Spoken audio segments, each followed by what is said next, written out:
এরা কি করছে? এরা ল্যান্ড জিহাদ করছে, এরা লাভ জিহাদ করছে। কন্যাদেরকে, বোনেদেরকে তুলে নিয়ে গিয়ে পটিয়ে পাটিয়ে তাদের অভাবের সুযোগ নিয়ে তাদের বিবাহ করে জমি দখল করছে। 2 বছর পরে মেরে তাড়িয়ে দিচ্ছে, আবার একটা বিয়ে করছে, আবার 2 বছর পরে তাকে তাড়িয়ে দিচ্ছে, আবার একটা বিয়ে করছে, ইতিমধ্যে 4টে বাচ্চা হচ্ছে। এই অবস্থা হচ্ছে লাভ জিহাদের ফল। ল্যান্ড জিহাদ বললাম, ধর্ম জিহাদ। আপনারা জানেন বাঙালি সংস্কৃতি হিন্দু।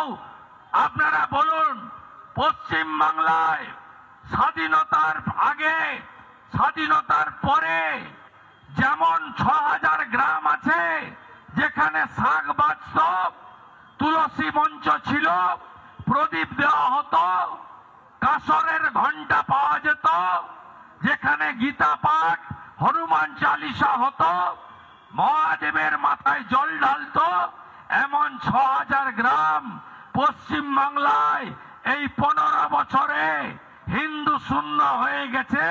শাক বাজে না, ঘন্টার আওয়াজ পাওয়া যায় না, মন্দিরের অস্তিত্ব নেই।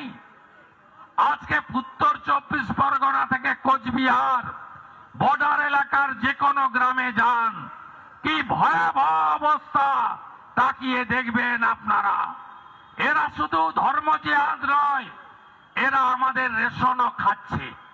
100 দিনের টাকাও চলে যাচ্ছে বাংলাদেশি অবৈধ অনুপ্রবেশকারীর হাতে।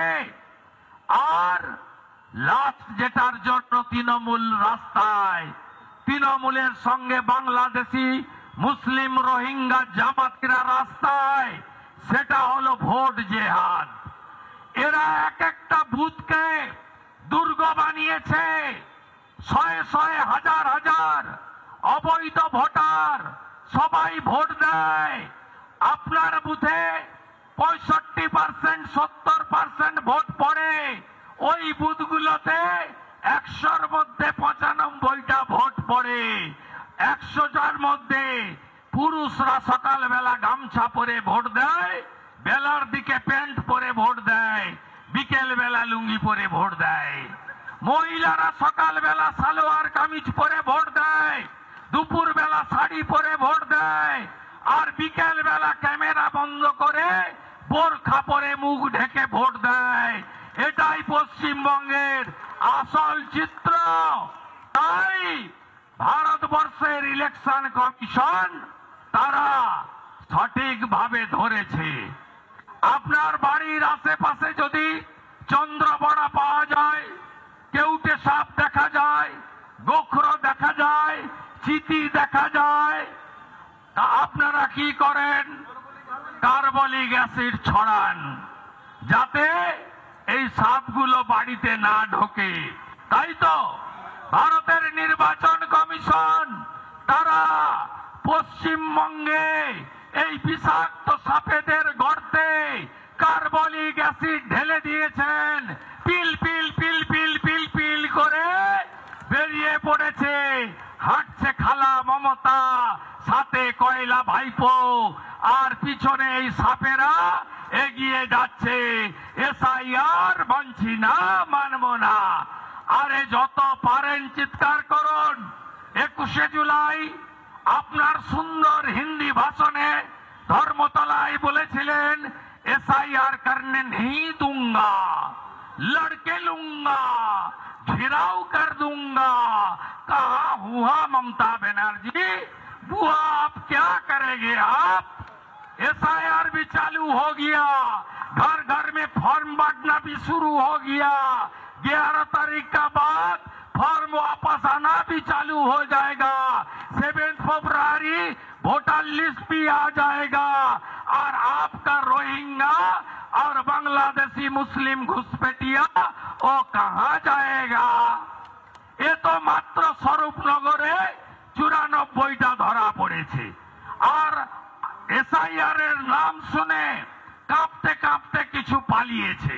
নিউ টাউনে হঠাৎ করে সকালবেলা কাজের লোকেরা নাই, তোমার দেখা নাই রে, তোমার দেখা নাই। নিউ টাউনের বিভিন্ন জায়গা, আপনাদের কাছেই বাগুইহাটির বড় জাংলুতে দেখুন ফাঁকা হয়ে গেছে, পালাচ্ছে। ধরমবাপ রক্ষা করো, পালাচ্ছে। আর তৃণমূলের নেতারা তারা বলছে পালাবি না, এসআইআর করতে দেব না। আমি চ্যালেঞ্জ করে গেলাম, আপনাদের যদি পিতৃ পরিচয় সঠিক থাকে এসআইআর আটকে দেখাবেন। চ্যালেঞ্জ থাকলো আপনাদের, চ্যালেঞ্জ থাকলো আপনাদের। ভারতবর্ষে কোন রাজনৈতিক নেতা নেত্রী, কোন অর্থশালী লোক শেষ কথা বলে না, বাবা সাহেব আম্বেদকরের সংবিধানই শেষ কথা বলে। জয় ভীম, জয় ভারত, সংবিধানই শেষ কথা বলে। এটা শুনে রাখুন, আপনারা কিছু করতে পারবেন না। নানা ধরনের কন্টেন্ট দেখার জন্য লাইক করুন, শেয়ার করুন আমাদের ফেসবুক পেজ, সাবস্ক্রাইব করুন আমাদের ইউটিউব চ্যানেল। পাশাপাশি অন্যান্য ব্রেকিং নিউজের জন্য অবশ্যই চোখ রাখুন রিপাবলিক বাংলায়।